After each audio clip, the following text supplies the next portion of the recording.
Política e religião não se discutem. Você também é da mesma opinião? Então, continue por aqui. Meu nome é Didier Lima e hoje vamos falar exatamente sobre este tema à luz da Bíblia. Religião vem do latim religare, que basicamente significa voltar a ligar o homem a Deus. Contudo, a religião está baseada muito mais em regras.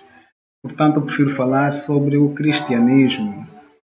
O cristianismo são aquelas pessoas que seguem Jesus, ou seja, antes de fazer qualquer ato, pergunta a si mesmo: será que Jesus faria a mesma coisa que eu estou a fazer ou para fazer? Política, no entanto, é a ciência de governação de um Estado ou nação. Vem do termo grego política, uma derivação de polis que designa aquilo que é público, portanto, aquilo que é do povo, que não é privado. Atenção a isso. Política é fazer a gestão daquilo que pertence ao povo. As instituições foram estabelecidas por Deus?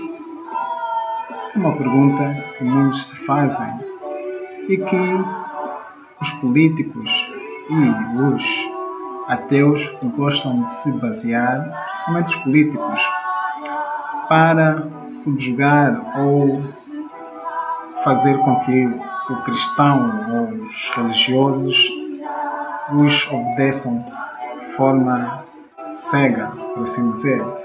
Baseiam-se no capítulo 13:1 de Romanos, que diz: todos se devem submeter às autoridades, porque as autoridades estabelecidas foram impostas por Deus. Contudo, este capítulo tem continuidade. Vamos ver. O versículo 3 diz: as autoridades não devem meter medo, não devem fazer o mal a quem faz o bem, e sim fazer o mal a quem faz o mal. Portanto, quem faz o mal, este sim deve temer a autoridade ou o governo, e o governo deve castigar aqueles que fazem o mal, aqueles que se apropriam do bem público a fim pessoal, aqueles que prejudicam o povo, devem ser castigados pelas autoridades e não o inverso, conforme vemos muitas vezes em África. Mas continuando. Então, as autoridades foram impostas por Deus ou não? Nós vemos aqui uma passagem em João 19:10, em que o próprio Jesus disse, vamos ler do princípio, João 19:10, Pilatos insistiu: não me falas? Não sabes que tenho autoridade para te soltar ou para te mandar crucificar? Respondeu-lhe Jesus: não terias qualquer autoridade contra mim se não te tivesse sido dada do alto. Portanto, aqui nós podemos ver claramente que as autoridades sim foram instituídas por Deus. Bom, isto não me parece ser difícil de entender se nós pensarmos ou se nós acreditarmos que a própria vida pertence a Deus, ou seja, basta que Deus estale um dedo que toda a vida poderia desaparecer da terra ou matar, destruir alguém que seja mau. Portanto, se a própria vida pertence a Deus, tudo que existe pertence a Deus. Mas fica aqui uma questão. Será que todos os governantes, todos os políticos, todos os reis foram colocados por Deus? A Bíblia vem a dizer também que Satanás é chamado o Deus deste século, o príncipe deste mundo, ou seja, o governante deste mundo. Portanto, não obstante ser Deus que controla ou que dá vida a tudo, que é dono de tudo, ele é onipotente, onisciente, onipresente, nós temos o livre arbítrio e podemos ver em várias partes da Bíblia que houve reinados e reis que não foram postos por Deus e Deus usou os seus servos para destituírem esses reis. Em Provérbios 29:2 diz: quando os justos governam, o povo vive feliz. Quando o homem mau governa, o povo sofre. E em 29:4 ainda diz: um rei que pratica a justiça assegura a prosperidade do país, mas quando só pensa nos impostos, arruína-o. Ou seja, quando o governante é justo, quando ele está ali colocado por Deus, o povo vive feliz. Quando o governante é mau, quando é colocado pelo diabo, o povo sofre. Mas podes perguntar, eu disse aqui que as instituições foram colocadas por Deus e estás a dizer que há governantes que foram colocados por diabo? Sim. As instituições, o que é uma instituição? A instituição é, por exemplo, o Ministério da Justiça, o Presidente da República. Numa casa existe, a família é uma instituição. Portanto, uma família é uma instituição divina. Nós podemos ver um país ou uma nação numa família, por exemplo. Numa família tem o pai, que normalmente é o cabeça da família, que orienta a família, e a mãe que ajuda o pai nesta governação. Tanto o pai e a mãe juntamente orientam toda a sua família, os filhos. É uma instituição estabelecida por Deus, não obstante haverem pais maus, pais bons, filhos maus e filhos bons. É exatamente a mesma coisa com as nações. A nação, o rei, o governo, o Ministério da Justiça, a Assembleia da República, que responde pelos povos. Essas são instituições que foram estabelecidas por Deus, mas, no entanto, as pessoas que podem fazer parte ou não destas instituições podem ou não ser colocadas por Deus ou não. E pelo que nós vemos neste mundo, normalmente, as pessoas que têm sido colocadas nas instituições, e não falo só no governo, quando se fala no governo, está-se a falar nas empresas e tudo mais, de facto, vamos ver a seguir se de facto foram colocadas por Deus ou não. Portanto, quais são as instituições ou governantes de Deus? É muito simples. A Bíblia diz que nós podemos conhecer a árvore pelos seus frutos. Uma laranjeira não pode dar cocos. Uma bananeira não pode dar maçã. É impossível. Mateus 7,16 diz: é pelos seus frutos que os hão de conhecer. Porventura, podem colher uvas das silvas? Portanto, a árvore boa dá bons frutos e a árvore má dá maus frutos. Ou seja, um governo bom, o povo vive feliz, conforme vimos no slide passado. Um governo que é mau, o povo vive a sofrer. Tanto se o povo vive a sofrer, é porque o governante não foi colocado por Deus. Se o povo vive mal, é porque o governante não foi colocado por Deus.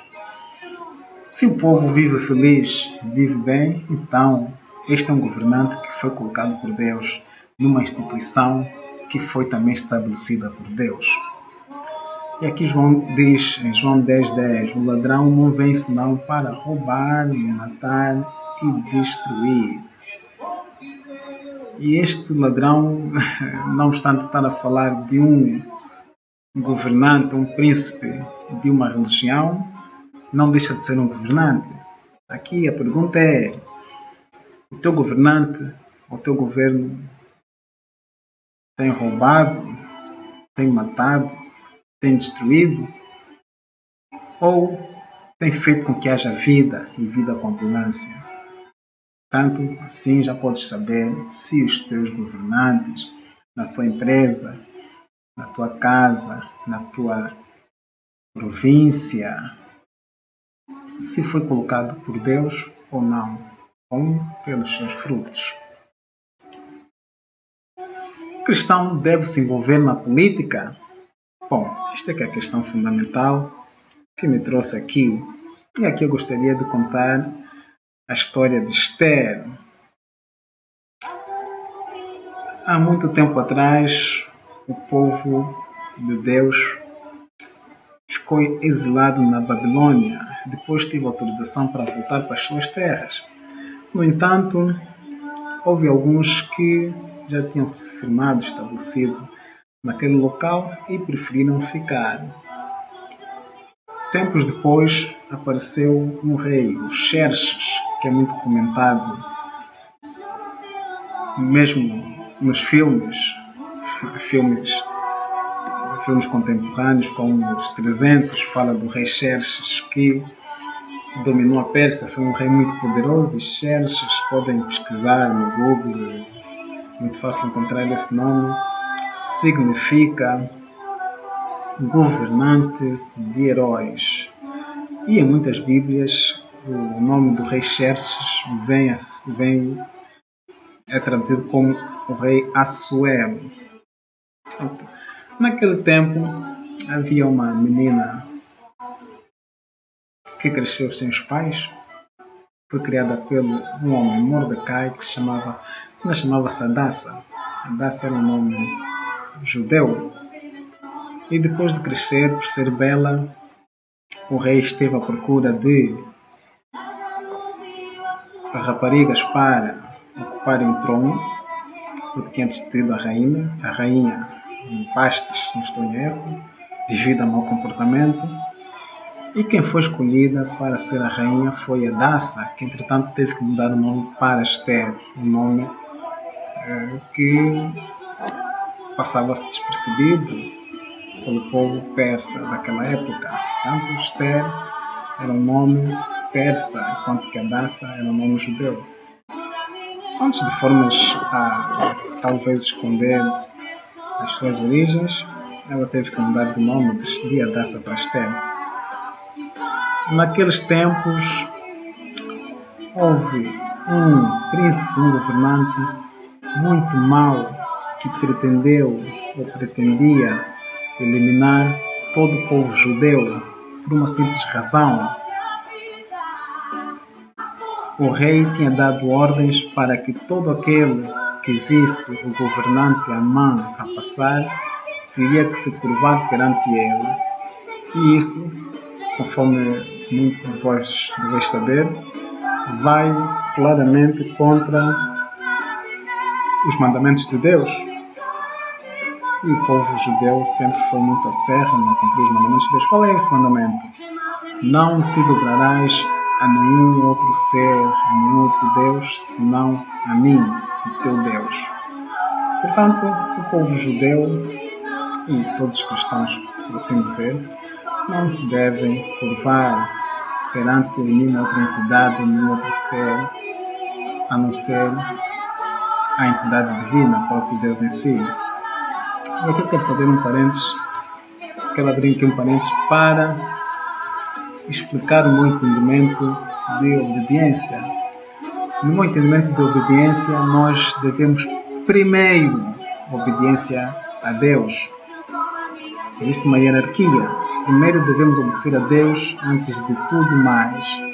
E só depois obedecer às tais entidades que foram estabelecidas por Deus, os governos. Ou seja, se um governo der uma ordem que vai contra a ordem de Deus, tanto, segundo a hierarquia de obediência cristã, Deus está acima do governo humano. Tanto, se a ordem humana choca contra a ordem de Deus, claramente devemos obedecer primeiro a ordem de Deus. E foi isso que aconteceu com Mordecai, o primo, se não estou em erro, que criou Esther.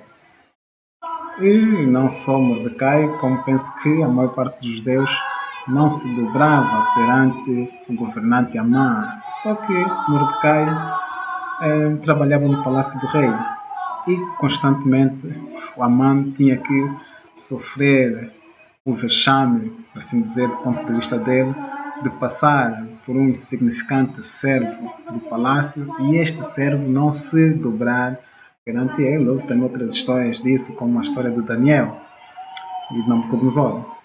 Ok, então Amã, muito chateado com esta situação, não se contentava apenas em mandar eliminar ou matar Mordecai. Então elaborou um plano para exterminar com todo o povo judeu. E é aí que entra a nossa heroína da história, Esther. Mordecai falou com Esther e fez ela perceber que deveria interceder pelo povo judeu para que não fossem exterminados. E assim aconteceu. Vocês podem ver essa história em Esther 3:8, Esther 3 fala mesmo sobre isso em diante. Então, foi devido à intercessão da Esther, tanto a rainha Esther, que possibilitou a salvação do povo de Deus. Nós podemos ver aqui também que a Esther era uma governante, era uma rainha, era uma pessoa de poder, de relevo, de importância. Por assim dizer, a Esther, traduzindo para termos de hoje que possamos entender, a Esther também desempenhava política. E nós podemos ver várias histórias na Bíblia de pessoas que desempenharam política, como Abraão, na história de Sodoma, intercedeu para que não fossem destruídas as pessoas, caso Deus encontrasse pelo menos 2 justos. Moisés intercedeu pelo povo judeu. Daniel, Sadraque, Mesaque, Abednego, com Nabucodonosor. João Batista falou ao rei que não deveria estar, Herodes, que não deveria estar com a irmã do qualquer coisa assim. O rei estava a cometer um incesto. João Batista falou a Herodes que estava errado. E Jesus, quando disse: dai a César o que é de César e a Deus o que é de Deus. Ou seja, o que é se envolver na política? É influenciar positivamente uma sociedade a fazer o bem. Ou seja, se tu vires alguém a bater numa criança, não vais intervir? Uma questão. Portanto, tu deves intervir quando vês algo que está a ser feito de errado. E a forma correta de intervir numa sociedade é através da política. Devemos exercer uma influência política para que os direitos humanos e as leis de Deus não sejam corrompidas por aqueles que não querem o bem do povo ou do cristão. Portanto, o cristão, o homem de bem, deve exercer uma influência positiva, deve influenciar as regras que regem a nossa sociedade. E as regras são feitas através da política, pela Assembleia, pela legislação. E isto quem faz são os políticos. E nós também já vimos que um cristão pode sim ser político, pode ser presidente, pode ser ministro, porque quando um governante é justo, o povo beneficia com isso. Quando um governante não é justo, não é cristão, o povo fica prejudicado, sofre. Deixo aqui com a frase de Tiago 4,17. aquele que sabe que está a ser praticado o mal e nada faz para ajudar, comete pecado. Muito obrigado por ter ficado até aqui. Até a próxima.